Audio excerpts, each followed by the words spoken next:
إن الحمد لله والصلاة والسلام على خير خلقه محمد وعلى أهله وأهل بيته ومن تبعهم بإحسان إلى يوم الدين.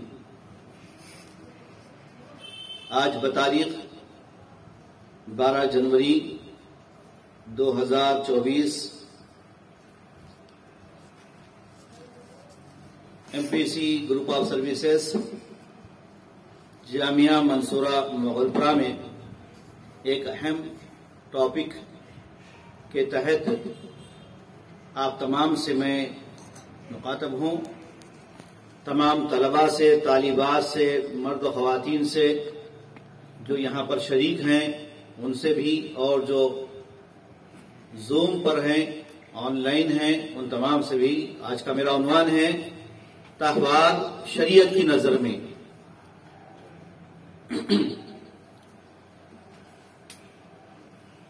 محترم حضرات و خواتین، عزیز بچوں، ہر قوم کا ایک تہوار ہوتا ہے، ایک خوشی کا دن ہوتا ہے.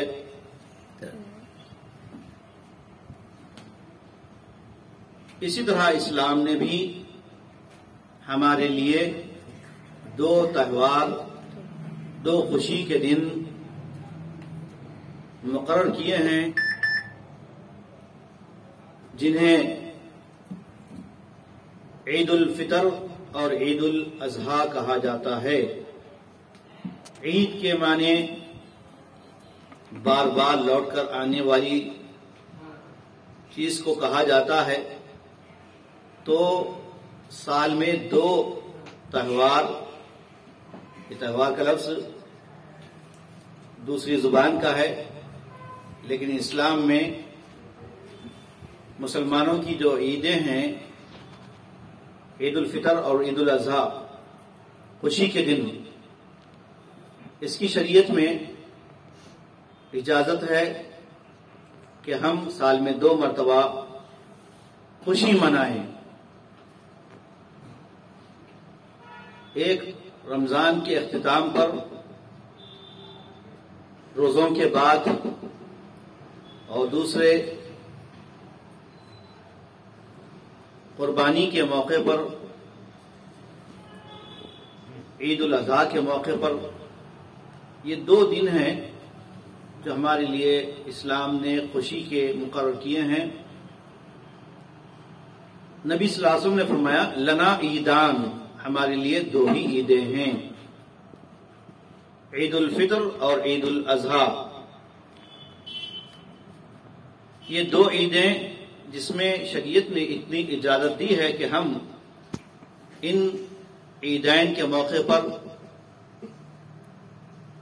نیا اپنی استطاعت کے مطابق لباس پہنیں اور اپنے گھروں سے نکلیں، کھلے میدان میں آئیں، نکلتے ہوئے تکبیرات پڑھتے جائیں اور کھلے میدان میں عید الفطر یا عید الاضحیٰ کی نماز پڑھیں، خطبہ سنیں، ایک راستے سے جائیں، دوسرے راستے سے واپس آئیں. اللہ کے نبی صلی اللہ علیہ وسلم نے اس تہوار میں، ان دونوں تہواروں میں، ان دونوں خوشی کے موقع پر، عید الاضحیٰ اور عید الفطر کے موقع پر، تمام کو اپنے گھروں سے نکلنے کا حکم دیا. حتیٰ کہ وہ خواتین، وہ عورتیں جو نماز نہیں پڑھ سکتی، ایسی خواتین کو بھی اللہ کے نبی صلی اللہ علیہ وسلم نے سال میں 2 مرتبہ کھلے میدان میں آنے کا حکم دیا، تاکہ وہ نماز تو نہیں پڑھیں گی، البتہ مسلمانوں کی دعا میں شریک رہے گی. اب اس موقع پر، ان 2 خوشی کے موقع پر ہمیں کیا کرنا ہے، کیسے خوشی منانا ہے، یہ بھی سنتے جائیے. اسلام نے ساری تعلیمات ہمارے سامنے رکھی ہے. خوشی کیسے منائیں، غم کیسے منائیں، یہ ساری باتیں ہم کو جاننا چاہیے. اکثر لوگ نہ خوشی کے اصول ان کو معلوم ہیں، نہ غم کے اصول معلوم ہیں. شریعت نے ہر مسئلے پر ہماری رہنمائی کی ہے. اب یہاں چونکہ تہوار کی بات چل رہی ہے، اس لیے خوشی کے موقع پر نبی صلی اللہ علیہ وسلم نے عیدین کے وقت دف بجانے کی اجازت دی ہے، دف بجانے کی، اور یہ صرف عیدین کے موقع پر، خوشی کے موقع پر ہے۔ اس کے علاوہ جو آج خوشیوں پر یعنی شادی کے موقع پر جو لوگ باجے بجاتے ہیں، گانے گاتے ہیں، ناچتے ہیں، بینڈ باجے بجاتے ہیں اور آرکیسٹرا رکھتے ہیں، اسی طرح بڑے ڈک رکھ کر اس کے ذریعے سے لوگوں میں ایک بہت بڑا ماحول کو کریٹ کرتے ہیں تاکہ سب لوگ اس میں شریک ہوں، یہ تمام چیزیں شادیوں کے موقع پر، خوشیوں کے موقع پر ناجائز ہے۔ تو یہ بات تو آپ کو پتا چل چکا ہے کہ ان دونوں عیدین کے موقع پر، عید الاضحیٰ، عید الفطر کے موقع پر، یہ دو خوشی کے دن ہیں، تہوار ہیں ہمارے، اس کو منانا چاہیے۔ اب مسلمانوں نے دین و شریعت سے ناواقفیت کی وجہ سے انہوں نے کئی تہوار اپنی طرف سے مقرر کر لیے ہیں، جیسے بعض لوگوں نے نبی محترم صلی اللہ علیہ وسلم کی ولادت کے موقع پر خوشی منانے کا ایک رواج اپنایا ہے، اور اس کے لیے انہوں نے بہت بڑے پرتپاک اہتمام وہ کرتے ہیں، بلکہ بعض لوگ اس ولادت کے موقع پر نبی صلی اللہ علیہ وسلم کی جشن میلاد النبی کہتے ہیں، اور اس کو عید الاعیاد یعنی عیدوں کی عید کہتے ہیں، عیدوں کی عید کہتے ہیں، جبکہ قرآن و حدیث کی روشنی میں، اسلام کی تعلیمات کی روشنی میں اس کی کوئی گنجائش نہیں ہے کہ عیدوں کی عید نبی کی ولادت نہیں ہے۔ یہ دین سے ناواقفیت کی وجہ سے لوگوں نے اسلام میں داخل کر لیے ہیں۔ تو ایسے ہی مسلمانوں کے اندر بہت سارے تہوار بھی رواج پا گئے ہیں۔ اب میری بات کو دھیان سے سنیے تمام طلباء اور طالبات اور خواتین، جو دین کا حصہ نہیں ہے، شریعت کا حصہ نہیں ہے، یہ آپ کی اپنی خوشی ہے، لیکن آپ کو یہ بتایا گیا بھی کہ آپ خوشی منائیں تو بھی اسلام کے دائرے میں، اور غم منائیں تو بھی اس کے لیے بھی اصول ہیں۔ پھر کسی موقع پر غم کے، سوگ کے اصول کیا ہیں وہ انشاءاللہ بتاؤں گا۔ اب آج کے دن میرا جو عنوان ہے تہوار شریعت کی روشنی میں، تو کئی قسم کے تہوار ہوتے ہیں، غیر قوموں کے، دوسری قوموں کے لوگوں نے ان تہواروں کا اہتمام کیا ہے اور کر رہے ہیں۔ جیسے کسی کی پیدائش کے لیے بھی برتھ ڈے منایا جاتا ہے، اس کا بھی اسلام سے کوئی تعلق نہیں ہے۔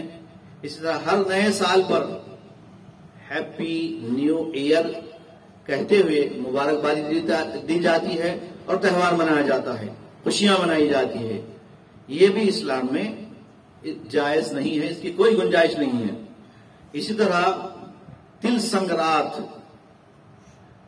جس کی ابھی چھٹیاں ملی ہے طلباء کو اسکولز میں، باضابطہ 3 دن کی چھٹیاں دی گئی ہے تاکہ ان چھٹیوں میں وہ پتنگ بازی کریں، پتنگ اڑائیں۔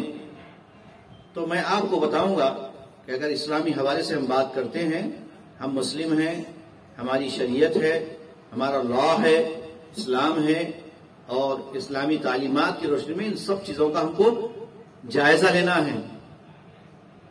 پہلی بات تو یہ ہے کہ دوسری قوموں کے تہوار منانے کے سلسلے میں، مشابہت اختیار کرنے کے سلسلے میں، ان کی کاپی کرنے کے سلسلے میں نبی صلی اللہ علیہ وسلم کی ایک حدیث ملتی ہے، غور سے سماعت کیجیے۔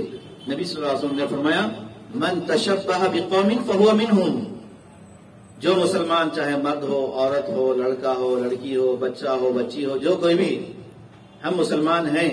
اگر ہم دوسری قوموں کے طور طریقے کو، دوسری قوموں کے تہواروں کو، دوسری قوموں کے لائف اسٹائل کو، دوسری قوموں کے خوشیوں کو اپنی خوشی سمجھتے ہوئے کہ ہم بھی آپ کی خوشی میں برابر کے شریک ہیں، کہہ کر جس طرح ہیپی نیو ایئر کی مبارکبادی دی جاتی ہے، اسی طرح ہیپی دیوالی یا ہیپی تل سنکرانت یہ حرام ہے، جائز نہیں ہے، اسلام میں اس کی کوئی گنجائش نہیں ہے۔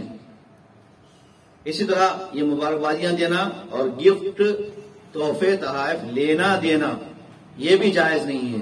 اور ہم یہ بھی دیکھتے ہیں کہ بعض دکاندار کمپنیاں آفر رکھتی ہیں ان مواقع پر، ان کے تہواروں کے موقع پر، تو وہ گفٹ کا لینا اور ان کی آفر کو لینا کیسا ہے؟ جیسے بعض جگہ لکھا ہوا رہتا ہے کہ ہولی کے موقع پر، دیوالی کے موقع پر، سنکرانت کے موقع پر ایک اسپیشل آفر رکھتے ہیں۔ وہ عام دنوں میں وہ جو ریٹ سے دینا ہے دیتے ہیں، لیکن ان موقع پر وہ باضابطہ بورڈ پر لکھ کے لگاتے ہیں کہ اگر آپ ایک آئٹم خریدیں گے تو 2 آئٹم آپ کو فری ملیں گے، یعنی بائی 1 اور گیٹ 2 فری، اور اس طرح فری کے کئی آفرز ہوتے ہیں۔ تو یہ ساری چیزیں اس بات کی دلیل ہے کہ وہ لوگ اپنے تہوار کی خوشی میں لوگوں کو کھلا رہے ہیں، پلا رہے ہیں، مٹھائیاں تقسیم کر رہے ہیں اور اپنی کمپنیوں سے گفٹ دے رہے ہیں، اور مسلمانوں سے لائن میں قطار میں کھڑے ہو کر لے رہے ہیں۔ میں نے خود باضابطہ کئی جگہ دیکھا ہے، ابھی کچھ دنوں پہلے جو تہوار تھے، لائن میں کھڑے ہوئے برقع پوش خواتین بھی کہ یہاں پر بہت زیادہ آفر مل رہا ہے، 70% ڈسکاؤنٹ مل رہا ہے، یہاں پر ساڑیاں، یہاں پر کپڑے 70% ڈسکاؤنٹ مل رہا ہے، تو لوگ بڑی قطار بنا کر کھڑے ہوئے ہیں۔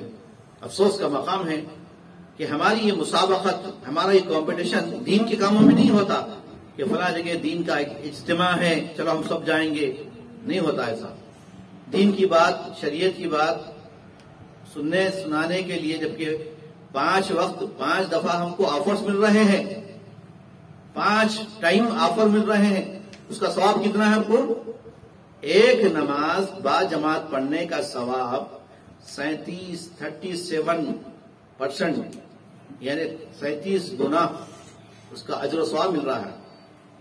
اسی طرح اگر آپ ایک نماز ضائع کر دیں گے، چاہے مرد ہو یا عورتیں ہوں، عورتوں کو تو بہانہ ہوتا ہے کہ بھائی ہم کو کام بہت زیادہ ہے، اس لیے پہلے تو لیٹ پڑھتے ہیں، بہت ساری خواتین نماز ہی نہیں پڑھتے۔ تو یہ معاملہ ہے ہمارا دین و شریعت کی طرف سے، اور بچوں کی تربیت کے سلسلے میں لاپرواہ غافل ہیں ہم۔ یہ بچے ہمارے ہم کو جہنم کی آگ سے بچائیں گے، لیکن ضرورت ہے کہ ہم پہلے ان کو جہنم کی آگ سے بچائیں۔ قُوْ أَنفُسَكُمْ وَأَهْلِيكُمْ نَارًا، اللہ تعالیٰ نے فرمایا اے ایمان والو تم اپنے آپ کو، اپنے بیوی بچوں کو آگے جہنم سے، نار جہنم سے بچاؤ۔ تو ان کو جہنم کی آگ سے بچانے کا مطلب کیا ہے؟ ان کو جو ہے غیر شرعی کاموں سے بچانا، جھوٹ بولنے سے بچانا، غلط کاموں سے بچانا، اور غیر قوموں کی تخلیق کرنے سے بچانا۔ خود بھی شریک ہو رہے ہیں اور اولاد کو بھی، خود بھی ڈوبے ہیں، دوسروں کو بھی ڈبا رہے ہیں۔ اب ایگزیبیشن لگا ہوا ہے، ایگزیبیشن میں کیا کر رہے ہیں لوگ؟ پورے آفر مل رہے ہیں بلکہ بھاگ رہے ہیں، مرد خواتین پورے مسلمان برقع پوش۔ افسوس ہے بے حجاب خواتین، چہرے پر برقع نہیں ہے، جسم پہ برقع نہیں ہے، چہرے پر پردہ نہیں ہے، یہ غیر اسلامی حرکتیں ہیں۔ اس کی وجہ سے اسلام کی بدنامی کا آپ باعث بن رہے ہیں۔ اس لیے اللہ کے واسطے ایسے کام مت کیجئے جس سے اسلام پر لوگ حرف اٹھائیں، انگلی اٹھائیں۔ آپ کی غلط حرکت سے، آپ کے اس تہواروں میں شریک ہو کر اگر آپ جو ہے آزادی کے ساتھ بچوں کو لے کر پتنگ خریدنے جائیں گے اور پتنگیں اڑائیں گے، گھروں کی چھتوں پہ کھڑے ہو کر جو ہے مانجا سوتیں گے، چھتری پکڑیں گے بچے کو لے کر، تو یہ آپ اپنے بچوں کو کیا دے رہے ہیں؟ کبھی آپ اپنے ہاتھوں میں قلم، پینسل، کتاب، قرآن مجید، حدیث کی کتاب آئی نہیں آئی، کہ پتنگ تو ہاتھ میں آ گئی آپ کے۔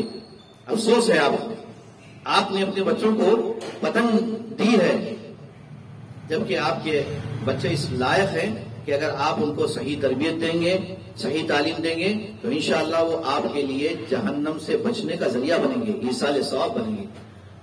تو اسی طرح یہ تہوار کی میں تاریخ بتا رہا ہوں مختصر، چونکہ میرا وقت آج کے اس عنوان کے تحت 30-35 منٹ ہے بس. تو پہلی چیز تو یہ اس کے نقصانات کتنے ہیں پتنگ بازی کے. پتنگ بازی کے علاوہ بھی جتنے تہواروں میں آپ جانے انجانے میں شریک ہوتے ہیں، پارٹیسپیٹ کرتے ہیں، کالج کے لڑکے اور لڑکیاں خوشی میں، اپنے دوستوں میں، اپنے فرینڈس کی جو ہے ان کی خوشی میں آپ بھی شریک ہوتے ہوئے، بعض بچیاں جو ہے ان کی خوشی میں برابر کالجز کی بچیاں ناچ رہی ہیں. اس کے ویڈیو جو ہے سوشل میڈیا پر آ رہے ہیں، برقع پہنی ہوئی ہے، ناچ رہی ہے، گنیش کے تہوار میں ناچ رہی ہے، ہولی میں جو ہے برابر ان کو جو ہے ہولی لگا رہی ہے، مبارکبادی دے رہی ہے. یہ ماں باپ جو ہے اپنی اولاد کو جہنم میں ڈھکیل رہے ہیں، اس سے بچنا چاہیے. تو یہ پتنگوں سے بہت سارے نقصانات ہوتے ہیں. آپ جا رہے ہیں گاڑی پر، بچوں کے ساتھ آپ پتنگ بازی ہو رہی ہے، ڈور کٹا اور آپ کے گلے کے پاس سے گزر گیا تو ماجا اتنا تیز ہوتا ہے کہ بسا اوقات لوگوں کی گردنیں بھی کٹ جاتی ہیں. ایسے بھی دیکھنے میں آیا ہے کتنا نقصان ہو رہا ہے. اور اسی طرح بچہ جو ہے گھر کی چھت پہ کھڑا ہوا پتنگ اڑا رہا ہے، پتنگ کی طرف نگاہ ہے اور ادھر چلتے چلتے چلتے چھت پہ سے گر گیا، نیچے گر گیا، موت واقع ہو گئی. جس حالت میں موت واقع ہوئی، پتنگ بازی کرتے ہوئے آپ کے بچے کی موت واقع ہوئی، یہ گر کر زخمی ہو گیا، تو یہ کہاں جائے گا؟ اچھا کام کر کے دنیا سے جا رہا ہے وہ. تو یہ پتنگ بازی کا جو آغاز ہوا، اس کی شروعات ہوئی، یہ 2000 سال قبل مسیح، حضرت عیسیٰ علیہ السلام کی پیدائش سے 2000 سال پرانی یہ رسم ہے، یہ تہوار ہے. اس کا آغاز سب سے پہلے چائنا سے ہوا ہے اور چائنا کے لوگوں نے اس کی شروعات کی. چائنا کا جو سپہ سالار تھا ہان سنگھ جو ہے اپنی فوج کو کچھ اشارے دینے کے لیے وہ پتنگ اڑایا تھا، یا اپنے فوجیوں کو انہوں نے پتنگ کے ذریعے سے کچھ گائیڈ لائن دے رہا تھا. وہاں سے ہوا، ہوتے ہوتے بھی یہ کوریا میں آیا، کوریا سے جاپان میں آیا. تو بعض لوگ اس کو یہ سمجھنے لگے کہ یہ آسمان سے تارا جو ہے شاید ٹوٹ کر گرا ہے. تو اس کے جواب میں کوریا والوں نے کیا کیا، ایک دن کچھ لوگوں نے رات میں پتنگ بازی کی. ایک پتنگ کے نیچے جو ہے پتنگ کو ایک موم بتی لگائی، روشنی لگائی اور اسے اڑایا، اور یہ گمان کیا کہ اب یہ جو ہے نحوست ہمارے اندر آنے والی ہے، اوپر سے یہ ہم کو بلا لپٹ جائے گی. اس طرح یہ بدشگونی بھی لی گئی تھی اس پتنگ کے ذریعے سے. پھر جاپان میں بہت وسیع پیمانے پر اس کا کمپٹیشن ہوا، عالمی پتنگ بازی کا مقابلہ ہوا اور برابر چلتا رہا ہے یہ برسوں سے. چینیوں کا یعنی چائنا کے لوگوں کا عقیدہ یہ ہے کہ پتنگ جتنی اونچی جائے گی اتنا زیادہ جو ہے ہم کو ترقی ہوگی. یہ عقیدہ ہے باضابطہ، چائنا کے گمراہ لوگوں کا عقیدہ ہے. تو آپ گویا ان کے اس نظریے میں، اس کے عقیدے میں شریک ہو رہے ہیں، ان کا ساتھ دے رہے ہیں آپ پتنگ اڑا کر. اور دوسرا مقصد یہ تھا کہ جنگی مقاصد کے لیے بھی پتنگ اڑائی جاتی تھی. فوج کا جو جاسوسی سسٹم ہوتا تھا اس کے لیے بھی پتنگیں اڑائی جاتی تھی، اس سے بھی اشارے دیے جاتے تھے. تو بہرحال اس کی ایک لمبی تاریخ ہے. مختصر یہ کہ پتنگ بازی ایک گناہ کا کام ہے، ثواب کا کام نہیں ہے، گناہ کا کام ہے. ایک اور اہم پوائنٹ آپ کو بتا رہا ہوں میں اس موقع پر.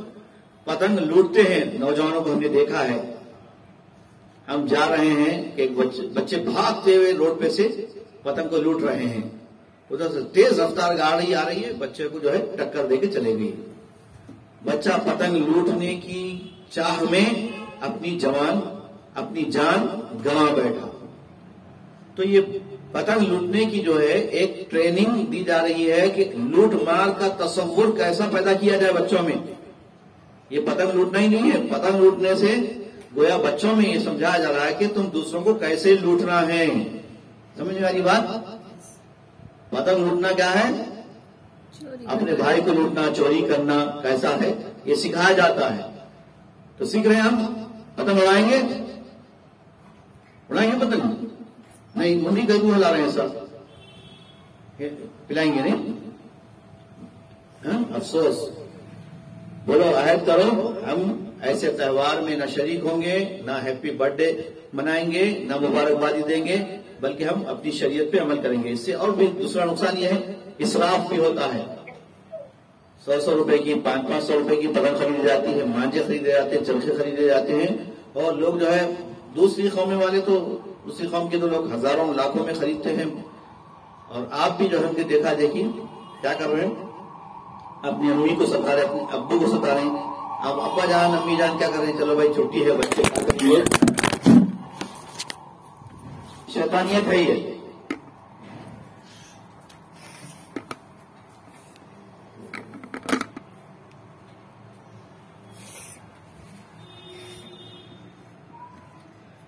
تو اسراف بھی ہوتا ہے اس سے. پتنگ بازی سے کیا ہوتا ہے؟ اسراف معلوم ہے آپ کو؟ فضول خرچی وہ بھی نہیں معلوم؟ نہیں، فضول خرچیاں بھی ہوتی ہے یہ. اور اس فضول خرچی کرنے والے کون ہیں بھائی؟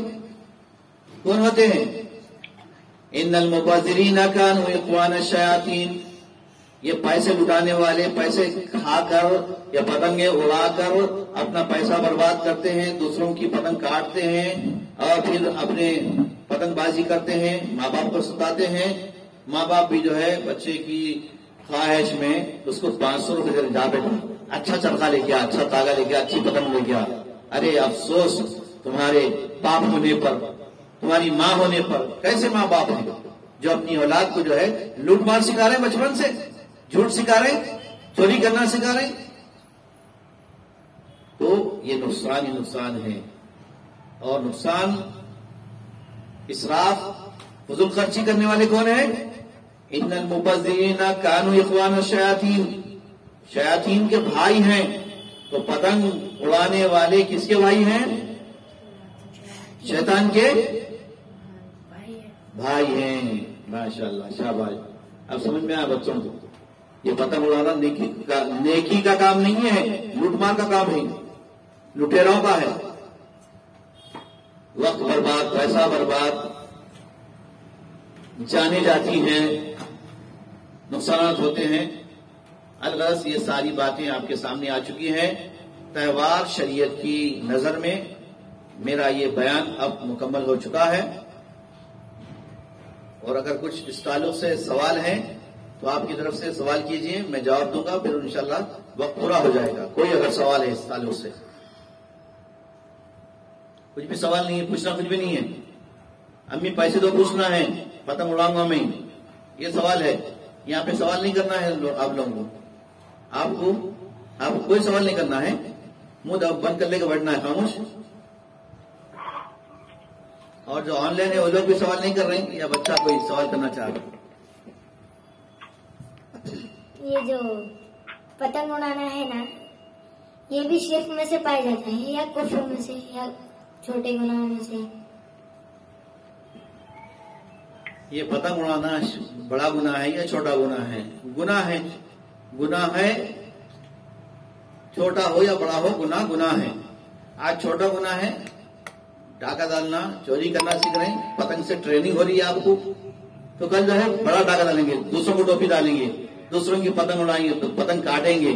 یہ کاٹنے کا عمل جو ہے سکھایا جاتا ہے دوسروں کو، کیسا ہرانا ہے، کیسا چت کرنا ہے، کیسا مقابلہ کرنا ہے. تو یہ پتنگ بازی کا عمل آپ کے اندر چوری کی عادت اور لوٹنے کی عادت ڈالتا ہے. اس لیے بچے پتنگ لوٹتے بڑے شوق سے. پھٹ گئے، پتنگ پھٹ جائے کوئی غم نہیں، لیکن لوٹ کے آتے ہیں بڑے شام سے. بولتے ہیں 5 پتنگا لوٹا. بولتے نہیں بولتے؟ ہاں دیکھو بول رہے بچے. تو لوٹیں گے نہیں، لوٹیں گے، گھر سے باہر نہیں نکلیں گے، پڑھیں گے لکھیں گے تو ہوں گے نواب. ہاں، پتنگ اڑائیں گے تو ہوں گے خراب. سمجھے؟ تو ماں باپ کی ذمہ داری ہے، والدین کی ذمہ داری ہے. اسی لیے آپ کے لیے ہم یہاں پر جامعہ منصورہ بھگلپورہ میں طلباء اور طالبات کے لیے اور خواتین کے لیے باضابطہ شرعی تعلیم کے کورسز ہم نے شروع کیا ہے اور کئی برسوں سے چل رہے ہیں. ابھی طلباء کے لیے چھوٹے بچوں کے لیے، چھوٹے بچیوں کے لیے عصر کے بعد سے یعنی 5 بجے سے 7 بجے تک تعلیم کا انتظام ہے، تجوید کا انتظام ہے، قرآن سیکھنے کا انتظام ہے اور دینیات سیکھنے کا اہتمام ہے. لہذا اس سے فائدہ اٹھائیں. آپ یہاں پر اپنے بچوں کو بھیجیں تاکہ آپ کی اولاد نیک اور صالح بنے، ان کی اخلاق اچھے ہوں، ان کی عادات اچھے ہوں، وہ آپ کے لیے ایصال ثواب کا ذریعہ بنے. میں اپنی بات کو ختم کرتا ہوں اور اللہ تعالیٰ سے دعا کرتا ہوں، ربنا آتنا فی الدنیا حسنۃ وفی الآخرۃ حسنۃ وقنا عذاب النار. ربنا ظلمنا انفسنا وان لم تغفر لنا وترحمنا لنکونن من الخاسرین. اے اللہ ہم سب کو نیک توفیق عطا فرما، ہمارے ماں باپ پر رحم فرما. رب ارحمہما کما ربیانی صغیرا. رب اغفر وارحم وانت خیر الراحمین. ابھی دینی مجلس ہماری مکمل ہونے جا رہی ہے، لہذا مجلس کے اختتام کی بھی دعا پڑھ لیں. آپ اور ہم ایک مجلس میں تھے، دینی محفل میں تھے. الحمدللہ ہماری یہ دینی محفل اختتام کو پہنچتی ہے. سبحان اللہ بحمدہ، سبحانک اللہم اشہد ان لا الہ الا انت استغفرک واتوب الیک. السلام علیکم ورحمۃ اللہ وبرکاتہ.